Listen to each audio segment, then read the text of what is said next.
I got so much motherfucking design on right now.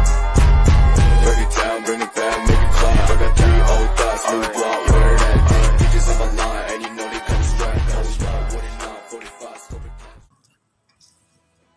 Halo guys, Assalamualaikum warahmatullahi wabarakatuh. Perkenalkan, nama saya Intan Putri Ahmad dari Program Studi Manajemen Pendidikan Islam Fakultas Tarbiyah dan Keguruan Institut Agama Islam Negeri Kendari. Baik, di sini saya akan sedikit memaparkan tentang iklim organisasi.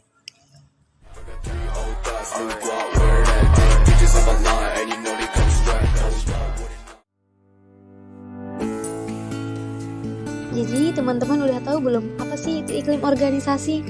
Nah, jadi iklim organisasi menurut Wirawan tahun 2007 adalah persepsi anggota organisasi dan mereka yang berhubungan secara tetap dengan organisasi mengenai apa yang ada atau terjadi di lingkungan internal organisasi secara rutin yang mempengaruhi sikap dan perilaku organisasi dan kinerja anggota organisasi yang kemudian menentukan kinerja organisasi. Setelah kita mengetahui pengertian dari iklim organisasi, lanjut kita akan membahas tentang dimensi dari iklim organisasi. Menurut Steers tahun 1985, dimensi iklim organisasi itu terbentuk atas 9, yaitu yang pertama ada struktur. Nah, struktur ini adalah karyawan itu mempersiapkan dirinya mengetahui aturan, peraturan, prosedur yang ada, serta birokrasi tertentu dalam organisasi. Kemudian yang kedua itu adalah tanggung jawab. Karyawan mempersiapkan dirinya menjadi seseorang pemimpin dalam melakukan pekerjaannya sendiri, tanpa perlu meninjau ulang keputusan yang diambilnya. Yang ketiga, penghargaan. Karyawan mempersiapkan sebuah penghargaan yang diterima adalah hasil dari pekerjaan yang dilakukan dengan baik.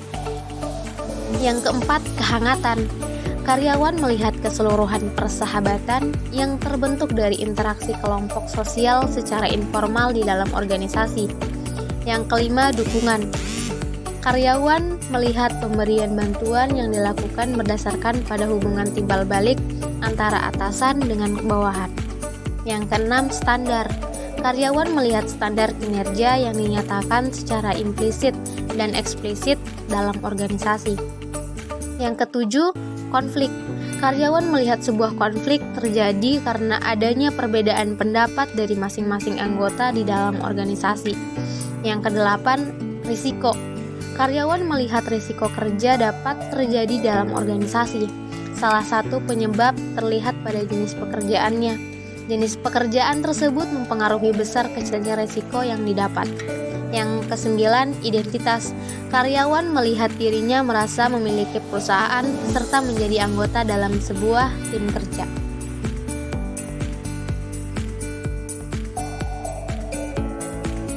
Jadi, iklim organisasi juga itu memiliki 2 indikasi. Yang pertama, indikasi iklim yang cerah, dan yang kedua, indikasi iklim yang mengalami badai. Saya jelaskan dulu iklim yang cerah. Nah, poin pertama itu dia terbagi atas yang pertama, orang-orang dalam organisasi leluasa mengambil inisiatif. Yang kedua, tim kerja yang berkembang bukan pertambahan SDM, tapi kapasitasnya. Yang ketiga itu memiliki arah yang jelas dan komunikasi yang baik. Dan poin yang keempat, pekerjaan terdistribusi secara merata dan dibagikan sesuai dengan skillnya. Poin yang kelima yaitu keterampilan, kemampuan, dan motivasi setiap anggota diakui. Yang keenam, lingkungan kerja yang secara fisik kondusif untuk kinerja yang baik. Yang ketujuh, orang-orang dalam organisasi memahami sumbangan yang diberikan.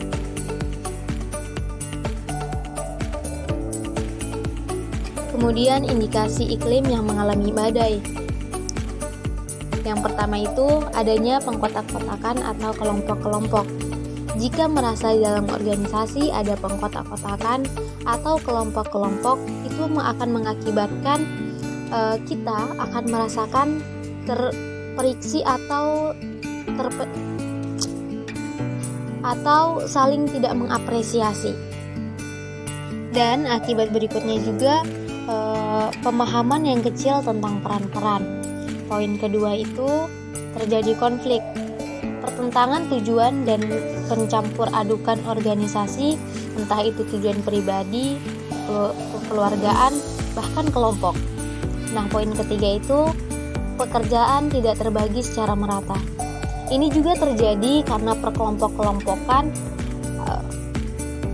kemudian juga lingkungan fisik untuk yang mencegah kinerja yang baik. Nah, setelah terjadi iklim yang berbadai, ada nih cara untuk memperbaiki iklim tersebut. Cara yang pertama itu dengan berkomunikasi secara teratur, seperti mendengarkan keluh kesahnya dalam organisasi dan berikan jalan keluarnya.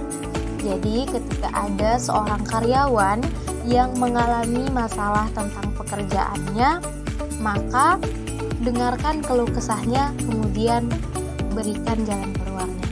Yang kedua itu memperbaiki lingkungan fisik. Lingkungan fisik yang dimaksud itu adalah tempat kerjanya, seperti sarana dan prasarana yang ada. Kemudian yang ketiga, memanfaatkan kekuatan tim. Cara ini mampu untuk memperbaiki lingkungan yang kurang baik.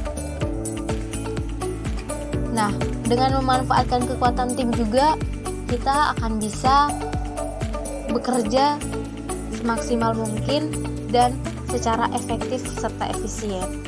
Yang terakhir itu membuat visi dan misi bersama. Nah, caranya dengan apa? Dengan mengadakan rapat, kemudian membahas visi dan misi dari organisasi tersebut dan memiliki tujuan apa. Mungkin itu saja yang dapat saya paparkan. Kurang dan lebihnya mohon dimaafkan. Sekian, terima kasih. Wallahul muwaffiq ila aqwamit thoriq. Wassalamualaikum warahmatullahi wabarakatuh.